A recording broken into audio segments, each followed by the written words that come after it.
Hey folks, Russ here. Thanks for sticking around for part 2 of Speed Kills. Hope you have as much fun as we did.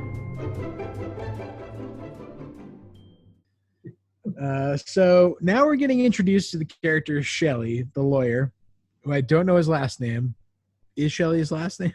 It might be. I don't think so because he says, "Call me Shelley."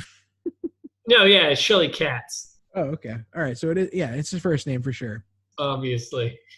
Yeah, could be Jimmy Fallon, could be Judd Apatow. Wouldn't have batted an eye. Nope. And then they're just like doing a bunch of boat montage stuff. It's great. Like they're like, like flashing up signs on the screen, like getting Lopty or like Dauphin d'Or. And you're like, okay, I know these are possibly actual boat races that exist, but I'm also very confused and this montage is far too long. Oh, this is a scene where they're showing boats and then years pass by. Yeah, exactly. Yeah, you're like 30 years go by. Like, yeah, this is crazy. So long. It's a good chunk of time. It's like, wow, okay. Oh, we're going 10, 5, 6 years. Yeah, why did it start that early? And then we got to, so it was basically just show, I guess that was supposed to show how his boat racing entrepreneur company has made its way, right? And then did they invent the cigarette boat? No, definitely not. Definitely not. They just like made a nice cigarette boat. And like, I love that quote. There's like, a cigarette boat's certainly a sexy boat, but we don't market it that way. It's a man's boat, a dangerous machine. And then they immediately cut to a slideshow of women in bikinis. Like, cool. Yes. Oh, I'm good to know. This is a man's boat. This is so sexist. Like, yeah. Okay. All right. So yeah, I guess fair enough. Yeah. At this point, I still I don't give a shit about anyone in this movie. The blonde guy, our buddy Mike, he's everywhere. Still here. Said nothing. He's still showing up. He's still showing up and is very like important, but he's not. Exactly. And then it's like, cut to Monaco, which, Russ, have you ever been to Monaco? I have not, but I'd love to go. Humble brag. I went to Monaco once. Get the fuck out of here. Just for a day. Yeah, when I studied abroad in college. Went to Monaco for a day, and it is exactly what you think it is. Like, awesome. Yes, and like the streets are lined with, Lamborghinis, Ferraris, like everybody's like it's outrageous. So we got denied from going into the casino. We walked up to the entrance and they were like, nice try. Fair enough, I said. And then I walked away. Legit. So like, you're like, oh, now I know we're talking about rich people. Like, I didn't know we were before. Like, for sure now we're definitely talking rich people. And then they're like, oh, like John Travolta on a yacht with some lady. You're like, I really hope for John Travolta's sake that they shot all this on location. That they're like shooting in Monaco. Like, nope. It was all Puerto Rico. All Puerto Rico, yeah. All Puerto Rico. And I can't stop looking at John Travolta's hair. So can we talk about John Travolta's hair for a second? Yes. Yeah, 100% we can. We can dedicate an entire 5 minutes to his hair because it is awkward. It's important in a lot of his movies. I mean, we watched The Fanatic. John Travolta's hair, very important. We talked about that a lot. And let's take a break here. As someone who had, let's just say it, phenomenal hair back in the day. Unbelievable hair. Right? Like, hair. Grease? Oh. Like hair that men wanted and ladies wanted. Pulp Fiction, John Travolta hair, unbelievable. But yeah, it's not great, and it looked like someone painted it. Yeah. Like it didn't seem natural. Like I was like, oh, John Travolta, I know that you're actually 67 and you're playing a 35-year-old, but it looks like someone painted your head to be a 35-year-old when you're actually 67, and we all know it. Yeah. Not great. And then it's like, what's the point of Shelley? Like, why does this guy need a lawyer? Like, what are we talking about? And Shelley's like very quick to say, I'm just a lawyer, remember? And alleviate himself from all of the problems here. But yep. Yeah, no, he's also like somewhat trying to be comedic relief, I think, in a weird way. I mean, that's like what he was in Psych. It was great. Huge And Psych that's fan. Huge Psych and fan. that's what he keeps playing. We get some traveling to go here. We're on No, the yacht. This is when we're on the yacht still, I think, isn't it? And he's like, we're yes, still in. I think we're still in Monaco here. we We're on are. the we're on the yacht. He's having the sexy makeout scene from the previews. That's right. With not his wife. From Not in Um, Life. That's right. Because we also like this is also a weird jump. So like I feel like our notes, and it may feel like a jumpy episode, but it reflects the jumpiness of the film. yeah, no, these are exactly the scenes in order. Like to the T. Like this is why sometimes it's like awkward. It's like where the fuck are we now? Oh right, we're in now. He is somewhere. Right. He's still in Monaco, I think, on the yacht with this girl. Is that 3,000 miles from Florida? Yeah, and it's also year 3000 or something like that. Well, because he's on a yacht making out with some fake boob lady, right? Right. And then Shelley. Shelley, his lawyer, who's basically been running his company, which we have no aspect of until he just says that. And that's what I said. My notes are, what company? Yeah. He's like, busting my ass for our company. I'm like, what are you fighting about? Like, what's actually happening right now? Yeah. Like, I don't know. Just make boats, man. What's the actual plot of this movie? Yeah.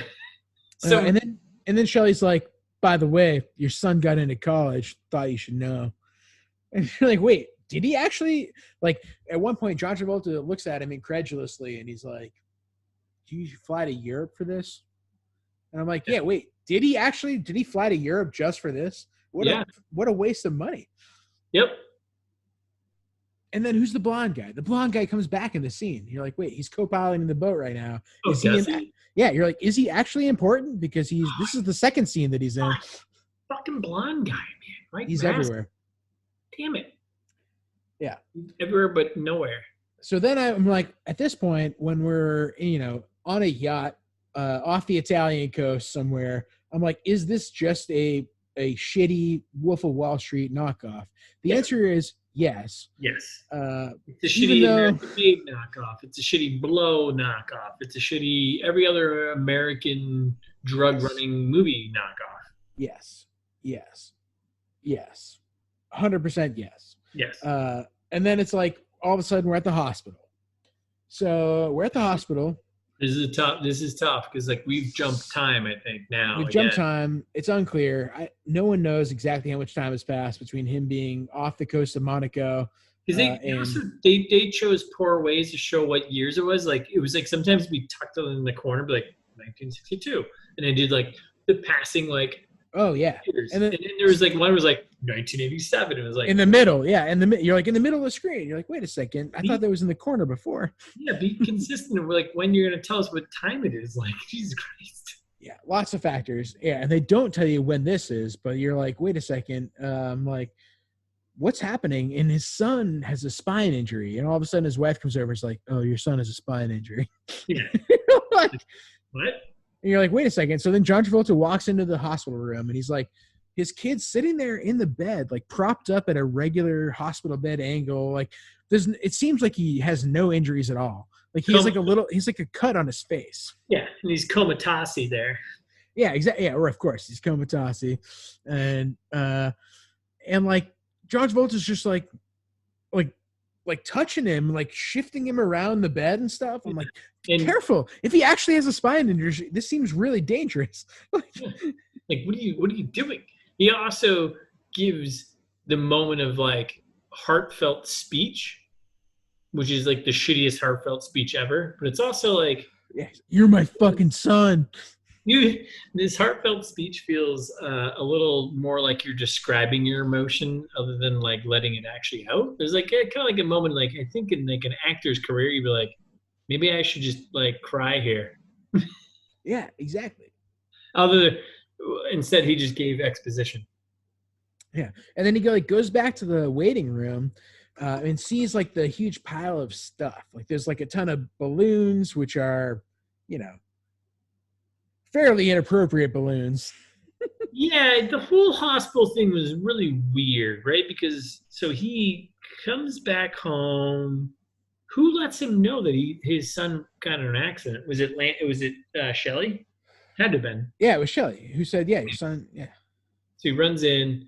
Yeah, he does this whole little speech over his son, which is like it's a terrible fucking speech. Like, dude, that's just not inspiring me to get out of this fucking coma in one fucking bit, right? of course not. He's like, "You got to get better, boy. Yeah, be fucking better, fucking win like your dad. Yeah. Winning is what Win. All we do is win, no matter what. Got fucking money on my mind. winning, fucking winning." That's standing. So he does the speech. He walks out. Family, original wife, SVU wife, and then kids. There's other two siblings, by the way, who have not, I don't think, aged at all. I thought there was like 5 kids in the beginning of the movie, and then it's down to 3. It's like, I don't know, whatever. Who gives a shit? It's like 100. Yeah. But yeah, then he's like, okay, meet with the family, little hugs, and then he goes into like this random room, like 2 rooms down from where his son is like basically comatose, and like they're like, I don't think he's gonna make it.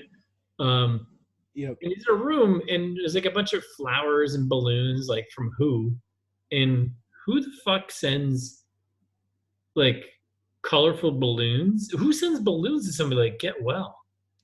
No. Hey, Jared, like this would be actually, I mean, if either one of us got like a spine injury and we're in a comatose in the hospital, I better fucking wake up to you sending me flowers and some colored balloons. Like, I would, yeah. If you didn't, I'd be fucking annoyed. But at the same time, like, that's a really nice thing for Lansky to do. Like, he sent all that stuff. You're like, he doesn't seem like that bad of it. Like, they're trying to paint him as the villain here, and it doesn't seem like he's that bad of a guy. No, not at all. So we get the colored balloons, and then he like, it's the end between him and so this is the moment of him in the end of him and his wife. Right. And does this very as him and the lawyer are sitting there, like, we're over. He quickly jumps to all of a sudden like, hey, how much money are we making? And the lawyer's like, is that what we're really talking about right now? He's like, you fucking tell me we're talking. It's like, all right, dude, this feels a little, And Travolta pulls off the wedding ring, ties it through a little balloon loop, which we all knew was just gonna sink because that's what classic Travolta. Yeah, right. And then he's in the hospital and he lights a cigarette. Yep. I mean, I know we're in the 70s now, 60, I don't know, late 60s. I don't even know. We'll never know. Yeah, so I think it's the late 70s by this point. But lighting a cigarette in a hospital, I mean, it's a power move. It's a gem. Yeah. So then, next thing I pick up is he shows up and his son is in a wheelchair, like he's recovered somehow. It's an unclear amount of time because, again, they show you weird dates and locations when it's seemingly convenient, but they don't actually show it when it's actually valuable for you. They just kind of like pop it up all the time. So they're like, oh, all of a sudden he's in the future apparently, and his son is in a wheelchair sitting watching I Love Lucy. So you're like, is it the 60s still? I don't know. Is it the 70s now? Unclear. They did jump from that. So he's in the hospital, his son's fucking whatever, he fucked up. Yeah. They're basically like, yeah, he may not live. Right. Yep. And then you're like why? I don't know. But then he turns the TV around. I feel like that was a really weird thing. You remember when he walks into this room and his son is sitting there in front of the TV watching I Love Lucy. And hold on. Let's take a step back here though. Like let's make sure everyone's with us here. Like the jump. So this is how this movie's cut. Like it just jumps from like his son being in the hospital comatose. Right. And then all of a sudden just jumps to his son in a wheelchair. There is a comment where he's like, oh, I think he's going to be in a wheelchair for the rest of his life. Mm-hmm. And then all of a sudden they just jump to, they're in this random room and his son's in a wheelchair. And I was like, is that? Watching I Love Lucy. And Travolta walks in and is like, hey, bud. Hey, buddy. I know I didn't love you at all before. I fucking hate you! Keep that That's in. good. That's good because that's exactly what he does. Yeah. You're like, wait. And he throws the remote control at him. Yeah. You're still fucking crazy. Yeah. Wait, what changed all of a sudden? Why is he smiling? Like that was when the kid's like, you're still fucking crazy. And you're like, wait, Yeah. oh, now they have a mutual understanding all of a sudden. Yeah, and it's like also like Travolta's character's whole thing was like, "Hey, you want to go to the racetrack?" Like that's your Yeah. that's your makeup for being like apparently a bad dad, like a terrible human being. Let's turn a couple $1,000 into a couple $20,000, huh? That's what I'm thinking, son. What the fuck you thinking?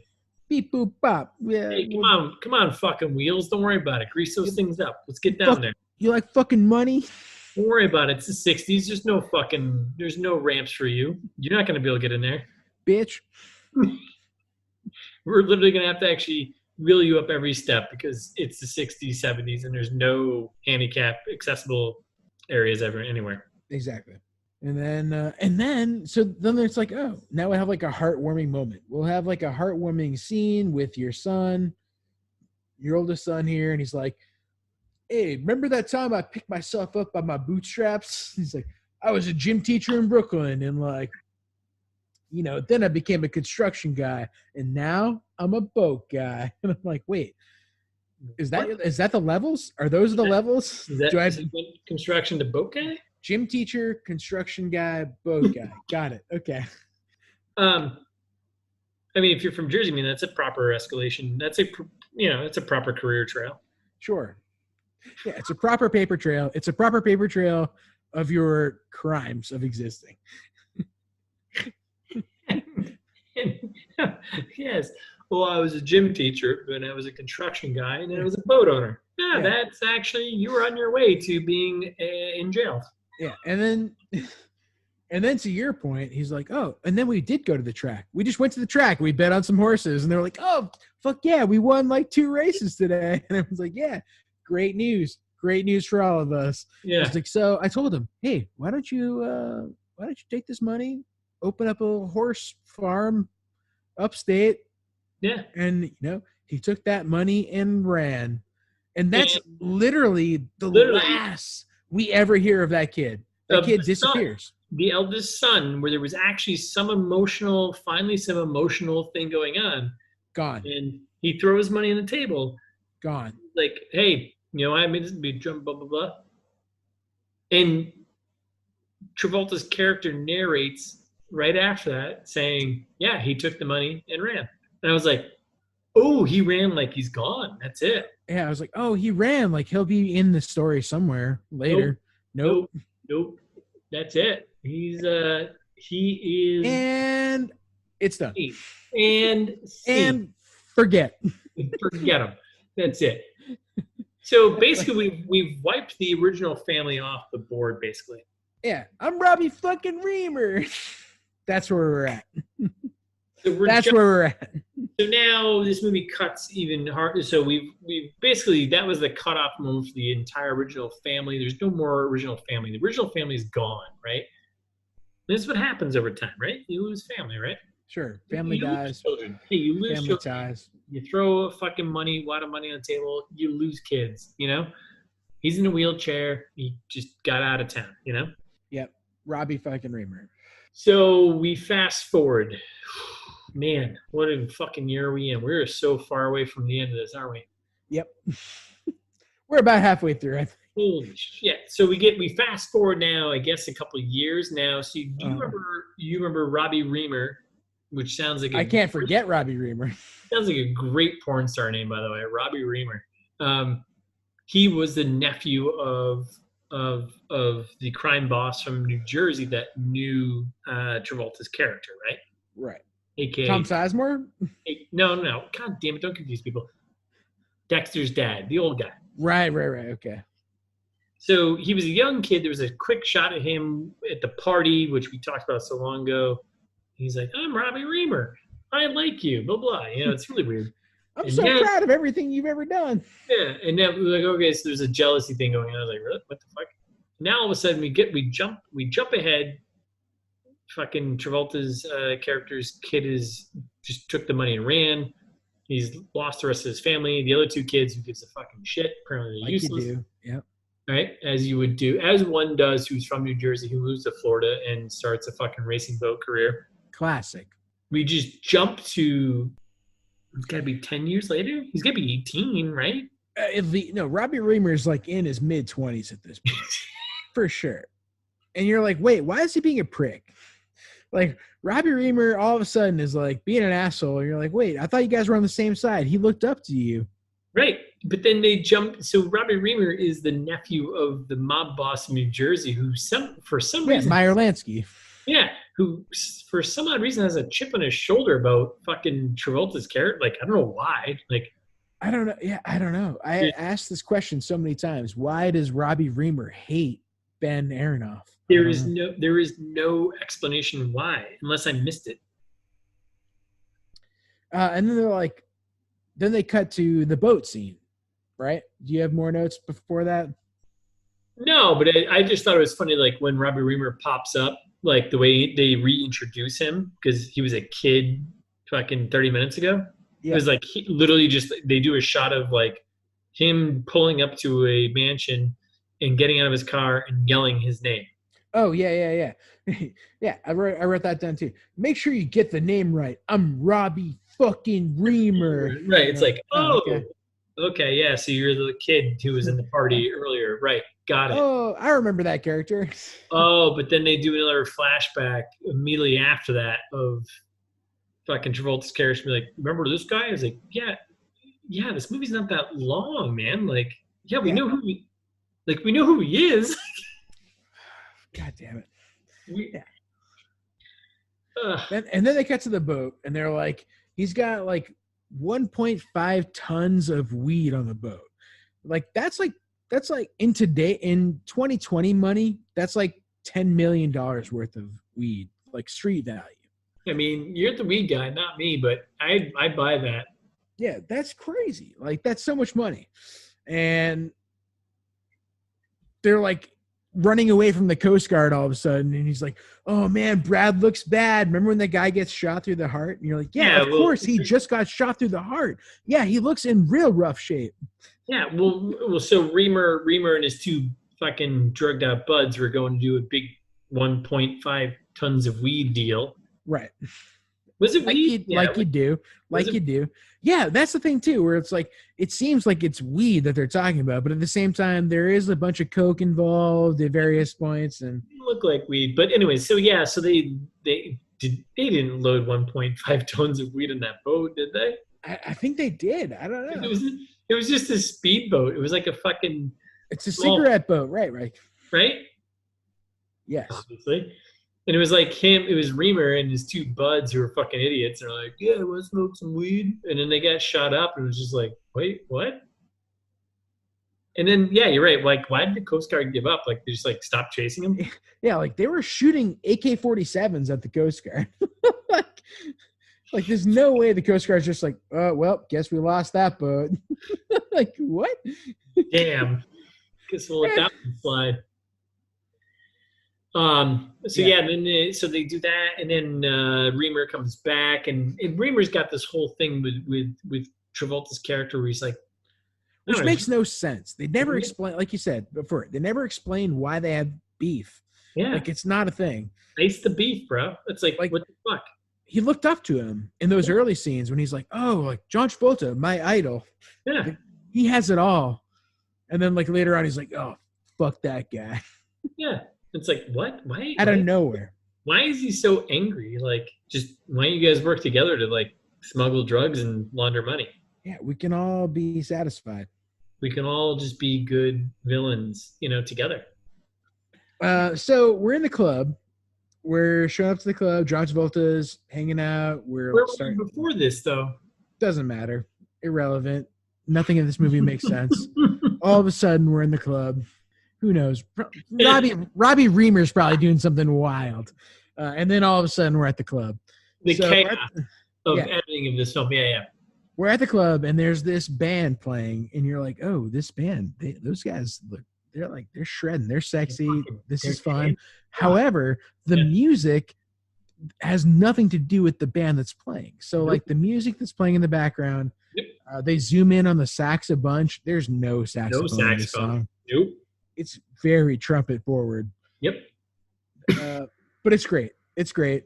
And then they're like, oh, King Hussein, King of Jordan. Like, that's a guy.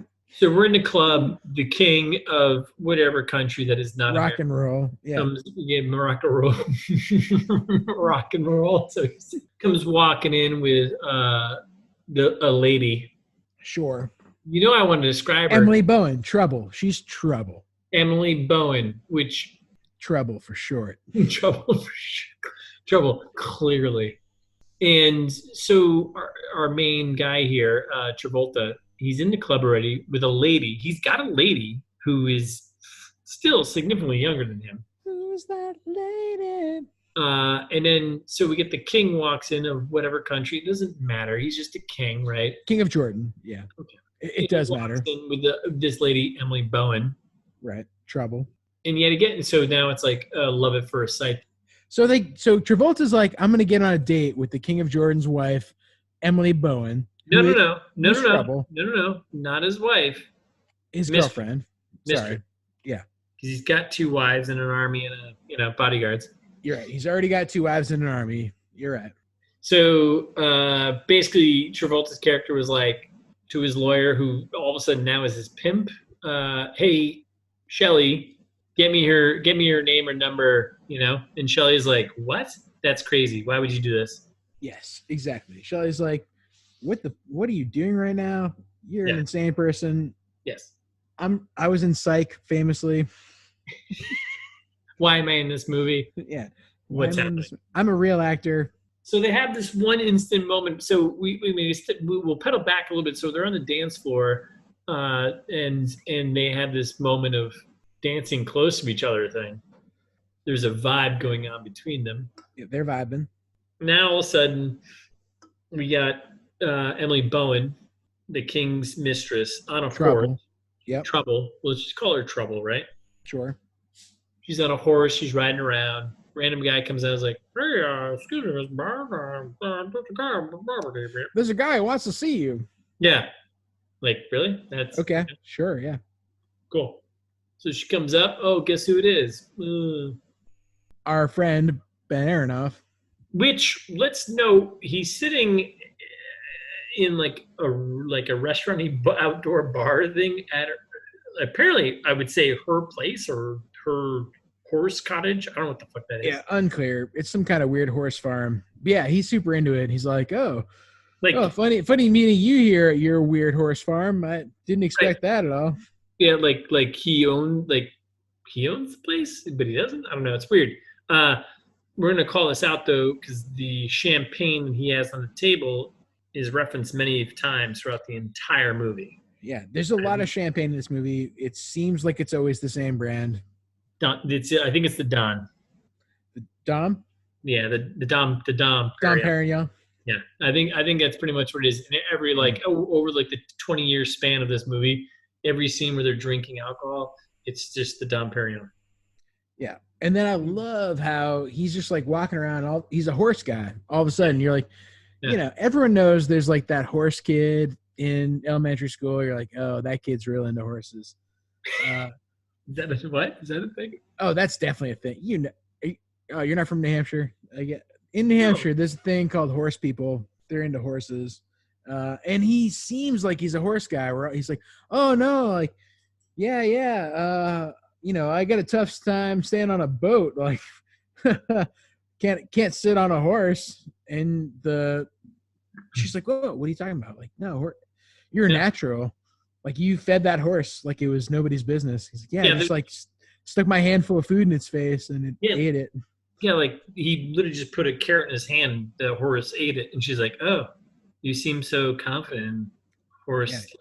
Like you're Marlboro. Can I smoke that horse? Like you're like you're a fucking horse natural." It's like, what? What the fuck? Like, you literally just met each other. Yeah. And then they walk away, and then nothing ever comes of that scene again. And that's it. Yeah, that's the end of it. Then we move on. Then they become married because of that scene. Oh, that's right. Okay, so And then they become married because of that. Yeah, that's right. I forgot. Yeah, I mean, we kind of jump ahead of it. Well, so does this movie. So, okay, so that happens, and then all of a sudden we jump to 1982, cut quickly to him walking into a house, and we have Emily Bowen there, Trouble, as we'll call her, Trouble, yeah. with a kid. And we're like, oh, well, that. Oh, I guess that's his kid. I guess they got married. Yeah, I guess he stole the mistress from a king, from the King of Jordan, and married her and had a baby with her. Okay, cool. Weird, neat, cool. Let's move on. Robbie Reemer. So I'm at Robbie Reemer now. I don't know where you are. I don't know where I am either. So again, this movie just jumps again. Right. So it jumps again randomly to now. We're at the beach. A new boat race, right? Our blonde buddy, he speaks. Okay, so let's set the scene. Naki? Is his name Naki?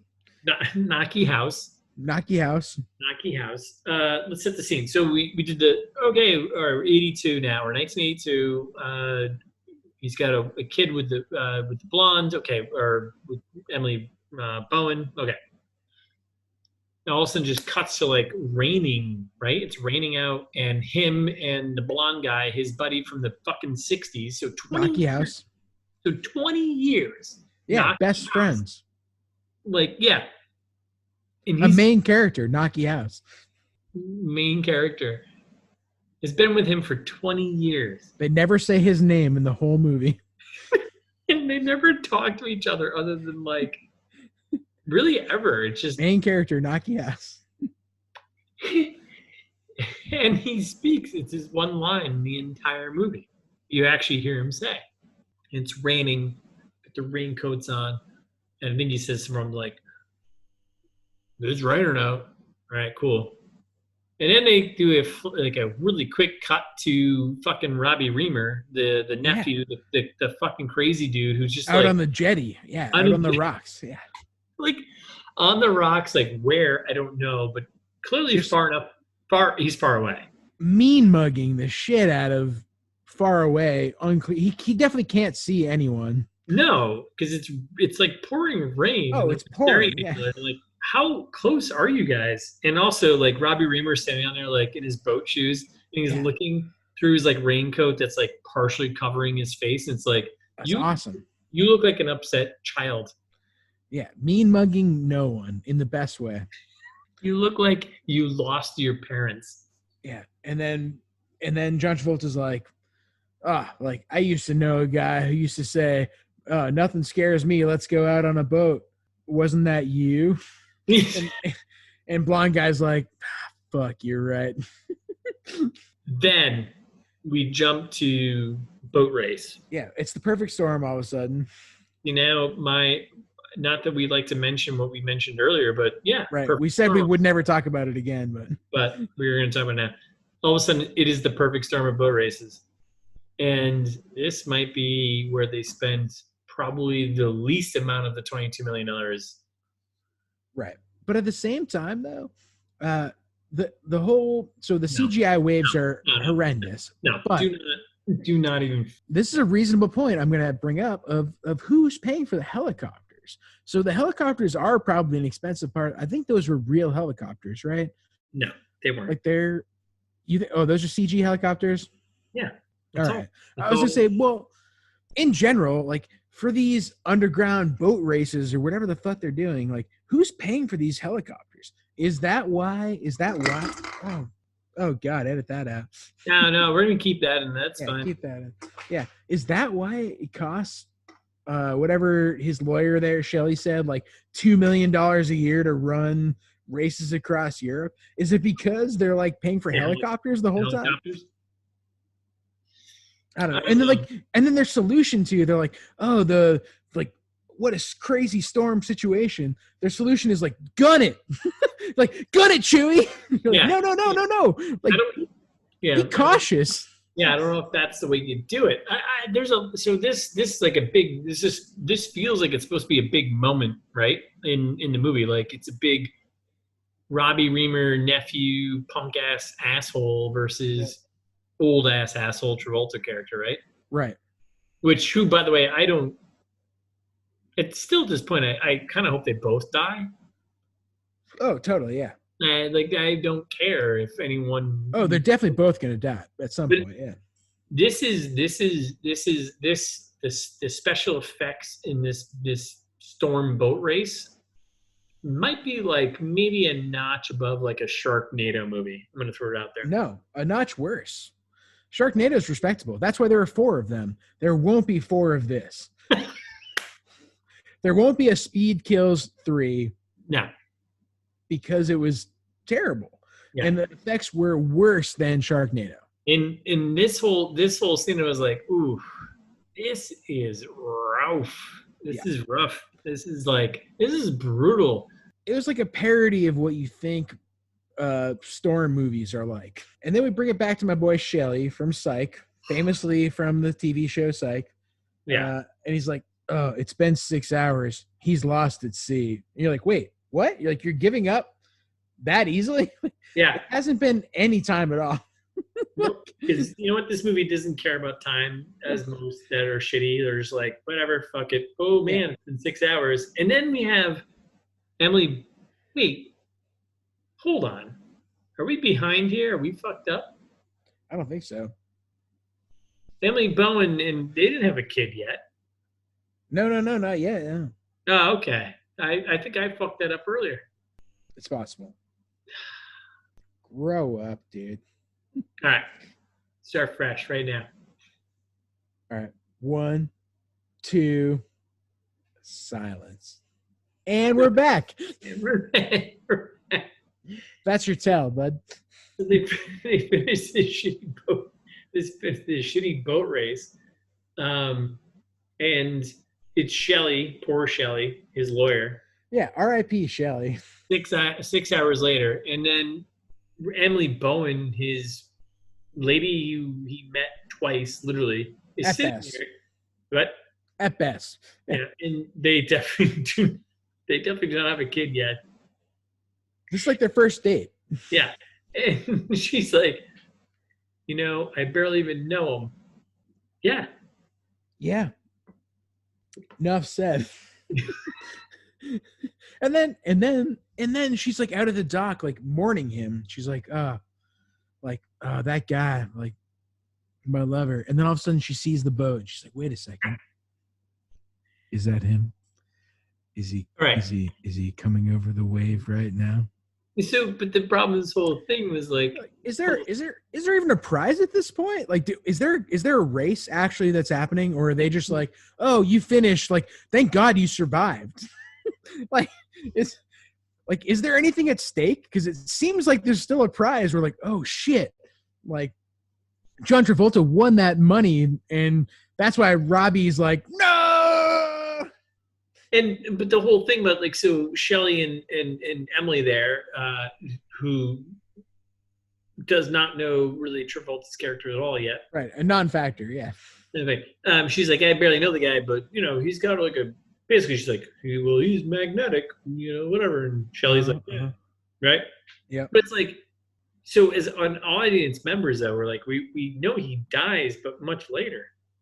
Right. Like, this whole scene builds no tension whatsoever. Like there's nothing to this. It's so flat because like we as the audience know, like, yeah, of course he's alive. It's like there's no tension there. Like, right, exactly. I was like, what is the reward? Like, why are we showing this? I think it was supposed to show, I think they were supposed to say that you forget this, and there's supposed to be some adversity that he overcomes. And it was yeah.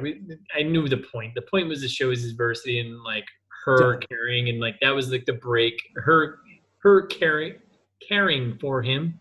So it was like the breaking point. Like, and Robbie anti-caring of Robbie being like, no, he made it. Yeah. Ah! And you're like, so then his uncle dies. So then Lansky's like, oh, I'm hanging up on my pool. Oh, yeah, that's right. He just like, we cut to. Yeah, it cuts to him dying. Way too long of a scene. And then it cuts to the news being like, oh, bigger than U.S. Steel. And I was like, wait, how big is U.S. Steel in the 80s? Like, what are we talking? Like, I mean, bigger than we're talking pretty big. shoes made of leather. Bigger than U.S. Steel. And they're like, USA Racing. You're like, what a great company name. Yeah.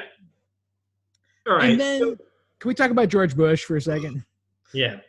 George H.W. Bush featuring in this movie. Unbelievable. So at this point, I know we talked about at the beginning that it's based on an unbelievable true story. I didn't know that going into it. I didn't know that it was a true, unbelievable story. I knew it was based on a true story, but not an unbelievable one. So yeah, you know. I didn't. And then all of a sudden, when George Bush came in, I was like, oh, wait, is that guy supposed to be George Bush? I was like, wait a second. Yeah, we're talking Matthew Modine. Yeah. George Bush. Wait a second. We're talking Modine George H.W. Bush. Yep. And yeah, unexpected. Yep. I enjoyed it. It was kind of fun. I was like, oh, this is based on a true story now. It made it more relatable to me. I was like, oh, you're right. George H.W. Bush is a criminal of some kind. I forgot most of our former presidents are war criminals. Don't edit that out, Russ. Nope, it will not. It's okay. We can speak the truth. So, well, let's jump back a little bit here and correct my time travel from earlier, which I'm going to leave in. Fuck it. So, at this point, between Lansky's death and before George Bush is when Emily Bowen and Travolta make Sweet, Sweet, Sweet American Love. Sure. And this is where, like, I don't know why you even call us out. Like, Travolta just looked like a creepy fucking hairy troll. I don't know why you didn't. Yeah. Terrible idea. And this is the moment. I don't know. Like, I fucking lapsed. I don't know why I jumped this earlier. I'm gonna leave it all in now. I don't give a shit. It's fine. It's like the editing of this movie. And then this is when we jump to, like, all of a sudden they've got a kid. Now it's the kid named, I think his name is Bobo. Like there are a few times when John Travolta's like, oh, Bobo. And I'm like, wait, is the kid's name Bobo or what? Yeah, and then we go into... And what happened to his horse son? His horse son that he sent on that horse journey, he was like, oh, here's like all the money in my pocket. Go live on a horse farm. We never heard from his horse son again. No, didn't we talk about that? That's the whole thing. He took the money and left. Yeah, we didn't talk about that really, how he was banished forever. I thought we did. Holy shit. I can't remember this. This is so crazy now. He just gave him money. It was like, yeah, remember I made all this money. I made this much money as a gym teacher. I was like, all right, go back in Jersey. And the kid's like, wild. Hey, take this money. And he took the money in his wheelchair and wheeled himself out of his life, which was probably, he's the smartest person actually of anyone in this entire movie. Oh, definitely. Yeah. Well, other than the King of Jordan, possibly. Possibly. Also, did he just like let John Travolta steal his wife? Yes. Zero repercussion. How did nothing happen because of that? It's not his wife though. It's his mistress. Remember, he's got two wives, an army, and bodyguards. Yeah, who knows? Okay. Yeah, steal my mistress. It's okay. It's fine. Jeez Louise. So we got Matthew Modine as Bush in an awkward, weird, kind of funny little montage. Travolta and Modine. Basically, it's pretty much John Travolta and Matthew Modine on a boat having fun. Right. And then now is when the VR comes into play. In my mind, anyway. Right. Like, oh, yeah, there's all kinds of made-up scenes. What the fuck is going on with the VR experience? But also, who are all these grown-ups? Like where he's sitting at a table, there are lawyers around, there's all of a sudden adults, and they're like, John Travolta, listen, be a reasonable guy. And he's like, oh, fuck you. You weren't reasonable with my whatevers. Well, hold on. We were skipping. I'm skipping a bunch of parts because you were skipping a bunch of parts. Two important parts here. All right, forgive me. So we have the George Bush meeting. Right. And basically the government signs a deal with Travolta's character to make cigarette boats for the U.S. government to basically have fast boats to go track down drug dealers who are traversing money, drugs through boats, right? Classic prank. Yep. Gotcha, motherfuckers, right? Mm-hmm. And then between this, we've got two scenes we're missing. We're we got to talk about here. Two important ones. One is we flash back to the DEA agent and FBI or whatever. Lopez. It is a great quote too. I love like we flash back to like fucking some government agency. It doesn't matter. And they're like, we're tying this all together, right? And then they're tying through like where the money's going. This is a great line for like, yeah, and we see they're funneling money through Liechtenstein. And like the one guy, he's just like, Liechtenstein. Jesus. What? I forgot about that part. Like that was great. But then we cut to back to Travolta's character. He gets strong arm, right? At this point, doesn't he get strong armed out of his business? Yeah, they're like, oh, you're signing over your land and your business, and yeah. Robbie Reemer, Robbie Reemer there. Him and his buddies come in, and they're like, hey. How is Robbie Reemer such a big deal all of a sudden? Like, his dad died, or his uncle dies. He's not even like that closely related. You're like, who the fuck is Robbie Reemer? Like, why is he such a big deal? Yeah. It seems like he's like gotten in trouble way more than a good criminal would. So we're gonna get to the scene where like, all right, they strong arm, Travolta's character to sign over land and all like the whole thing, like everything he basically owns, right? Pretty much. Right. That's how I took it. Gun to his head. And then like a scene later, all of a sudden it's like they're like, hey, you gotta come back in here. And it's that's when the grown-ups show up. Yeah. Right? They're like, they're in a conference room, a random conference room, and they're like two older dudes who are terrible actors, and then middle young guy, Robbie Reemer, who's also not that good at acting, and then Travolta, and they're like, John Travolta, we got a big problem here. We got to figure this out. John Travolta's like, hey, you talking about my problems? I'm on vacation right now. I'm having a blast with some cigarette boats. What are you guys doing?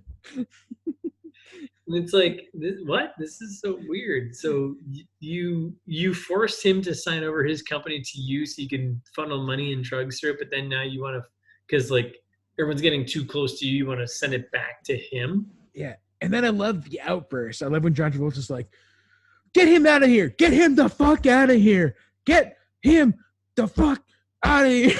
This was the moment. That was the moment of like actual acting was supposed to be happening, right? And like fucking Robbie Reemer was like, I remember when Travolta was like, what do you want from me? He's like, he flips out, he's like, how about some basic, and he just like slams in there, he's like, basic cooperation. Freaks out, slams on the desk, and it's just this like, is bigger than you or Robbie or fucking anyone. And I was like, wait, what do you mean this is bigger than anyone? What does that mean? My favorite thing about the way this was edited and cut is when John Travolta goes, it ain't my problem. And he walks away and it cuts to black. And in my mind, I hear fucking Arrested Development guy being like, it definitely was his problem. Oh my God. Richie Cunningham. What's Richie Cunningham's name? Yeah, it ain't my problem. So it definitely was his problem. It definitely was his problem. So we get that shit. We're getting close to the end here. Thank God. So things are we earned it. Things are tensing up now. So we have that big meeting between. I would not say the meeting of the minds there, but yeah. Okay. Well, so then all of a sudden his new wife, what's her face there, Emily Trouble. Bowen. She's like, just tell me what's going on. Just tell me what's going on. Okay, but you know but you know what that leads to though. Like what that leads to. So he comes home. Remember, he comes home, and she's all like distraught, and like the guy, his face, got the gun in his hand. Right, and she's like, tell me. She's like, you owe me. Tell me. Things are clearly, I guess, heightening. I don't know. I can't tell if things are getting crazy or not. But so Travolta's character comes home, and my point was she's outraged. She's outraged. She's like justifiably upset about like, why aren't you telling me what's going on? Like, why can't you share anything with me? But at the same time, like, she was the girlfriend of the King of Jordan, who's Yeah, like, she's probably seen way more horrifying things. Like, right. I would. yeah. And then she's like, all right, well, I'm going to get in my car and start driving. And that's, I don't know if that's where you pick up on your notes. No, I pick up where basically he comes. Well, yeah, around there. Like he comes home. She's freaking out because the what's his face, who we never really talked about. We never really called him out. He was like the random guy in the very beginning. He was like kind of like a, I don't know, he was a hitman. He was just like a guy who had the gun, whatever. And he threatened the family. Tom Sizemore? No, no, no. What's his face? Like, Oh, the guy with the long hair, the long greasy hair. Yeah, yeah. yeah, like from the very beginning, and they kind of was just floating around, whatever. And he shows up, and he's at their house, and he's like basically threatening him. It's like, what's going on? Like, get the fuck out of here! Get the fuck out of here! And then this is like, so whatever. Okay, we're getting a little lost here, but so his family was threatened. Yeah. Travolta kicks the guy out, Yeah. and then he goes up, his Emily Bowen there and the kid, because they got a kid now and it's fucking 10 years. I don't know. He's like 9. And he's like, hey, I want you to pack your bags and go see your sister in New York. Right. Everyone has a sister in New York. Everyone has a sister. I think it's either New York or Philly. Upstate. Yeah. Upstate. Like Doesn't everyone's matter. got a sister in fucking New York. It's like if you don't live in New York, everyone has a sister in New York, so you can go there. So like I thought these guys were just supposed to be like delivering a warning. Like they were like, hey, I'm in your house. Don't forget I can get in your house. Smell you later. Yeah. And bye-bye. But they were like, oh no, actually we're gonna follow your wife. And so they're following. I'm like, wait a second, this seems more extreme than I thought they were planning. Like, wasn't this just supposed to be a little warning? And so I kind of see how John Travolta goes nutso on them. But at the same time, when they crash, because spoilers, they crash, it's like maybe 25 miles an hour. Like it's a real low speed crash. And there seems to be no damage to either vehicle. And yet the two guys in the car are mangled. Yeah, it's a little bit much for how much the accident like causes, but I don't know. It makes no sense. All right, so there's always a sister in New York. There's a weird. So we're getting to the end here, right? Always a sister in New York, and then we've got this kind of drew me nuts again. Yet time doesn't make any sense in the movie. Right. Travolta's at a bar. He gets a payphone, and I think she drove from Florida to New York, which is like a 20-hour drive, I think. Oh yeah, easy. And there's no sense of like, I think they're all wearing the same, like whatever. Okay, so he's basically been in a bar for like the last 20 hours, like nervous. Like Makes sense. that makes no sense at all. But yeah, was that? I mean, that's after. And she's like, what happened? And he's like, I stepped on some toes. She's like, I don't know what that means. And you're like, thank you for saying what we're all thinking at this point. I have no idea what you're talking about. I'm glad at the last 5 minutes of the movie, someone was like, I don't know what's happening. Someone said the quiet part aloud, and they were like, oh, yeah, what the fuck is happening in this movie? And you're like, oh, thanks, John Travolta. Explain it to me now.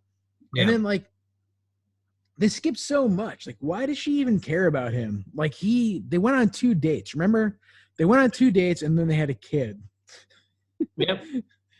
Jared, come on, man. Love happens fast, Sure. So then the cops show up, right? So then, like, things start to fall apart. So, well, we're at this point where now we know the wife and the kid are safe. They're in New York. Right. They're with the sister, which I think this sister has New York. There's so many people hiding out in her place right now. And the DEA guy shows up, and he's like, John Travolta's like, what do you want? And he's like, dude, you committed a bunch of crimes. Like he's like, all of these things can be tied back to you that were crimes. Like, what do you have to say about that? And he's like, well, it wasn't me. And he's like, oh, all right, cool. Oh, okay, yeah, all right. Yeah. See you later. I guess this is it. Yeah. And then you just get the guy who's like Shelley there from Psych. Yep. If it's typed, it's ripe. I'm like, wait, is that an expression that we should all know about? I don't Like, know. But I think we should bring that up. If it's typed, it's ripe. yeah, it doesn't seem to make that much sense. Nope. Um, Nope. and don't get me wrong, I'm very much in favor of Shelley, but So we are at this point we are at the cusp of the end, and then this is the beginning of the end. Yeah. we finally time meets itself in some weird, crazy fucking. Yeah. So one thing I love getting into the end, Yeah. they clearly show that street sign that says Thunderbolt Alley. Yeah. So I think I'm like 99% sure in real life it was called Thunderbolt Row. And I was like, why would you change that? Like, why would you make it Thunderbolt Alley when it was Thunderbolt Row? Like, it's not that much of a difference. Well, I mean, you can't make it too on nose, Really though? Like, I don't considering the rest of the movie. I don't know. I really don't know. And then you're just like, oh, and then they just play the beginning of the movie. Nope. So we get back into the movie. We see Tom Sizemore again. He didn't have to show up for this again. It was the same scene. We might have gotten like another shot from, Travolta's back. Maybe this is when we saw the gun. I don't think we did. This is when we saw the gun. Yeah. Yeah. Right. Yep. Gets and then it's car. like zoom in on the watch. And then, zoom in the watch. And then he's pulling out in his Mercedes. And then, I don't know. So looking at how it put, this is me, but pulling out, and some random dude came in and was like kind of randomly talking to you, and you were so concerned about what this guy had to say, you had a gun behind your back. Hear me out, Jared. Yeah. You were so concerned. This guy walks in your shop and he asks for you, and you have a gun behind your back, right? You're that worried. And you have this boss conversation, right? And then you leave and you get in your car and you start driving, and this random car just like pulls up super close to you and just kind of like, hey man, just waves you down. Hey, you Ben? I'm not gonna stop. It's like, that's a crazy person thing to do. Like you've been. I mean, you outwitted a king for his lady, Yeah, of course I'm not going to stop. And then we'll talk about. So then, all right. So this is what happens. The guy pulls up to his car and he waves him, slows him down. Ben slows down. His window's open. The guy pulls up. It's just this fucking slobby guy who was definitely referenced early in the film, and like he got a name, whatever, and he wrote it down. Like obviously he was a hitman, whatever. Terrible hitman, but whatever. And he just pulled off 4 shots, I think, on him. Hit 2 in his chest, which it's kind of weird how that all worked out. It's like, why don't you just do 1 shot to his face? Because like you would have think, yeah, he had a ton of shots off. I'm not a professional hitman. I would probably freak out, but I just feel like I would extend my arm and aim for the face and be done with it. 1 shot and move on. Try a little harder, yeah. Like just give a little fucking effort. But yeah, anyways, shot him twice. That's it. 87. Travolta falls out of the car. The watch he won back in fucking whatever race we don't give a shit about cracks. No one cares. Yep, just stops ticking. Then he's flashing back through his entire life. It's pretty much the movie.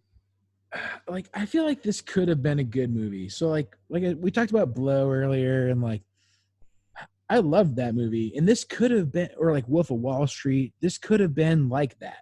Yeah. Like the subject matter is actually really interesting. Like if you read about the guy, Don Aronow there, like super interesting story. 100%. No doubt. They could have done 1,000 times better. Yep. They didn't. Disappointing. This is what you get. I mean, you get what you pay for.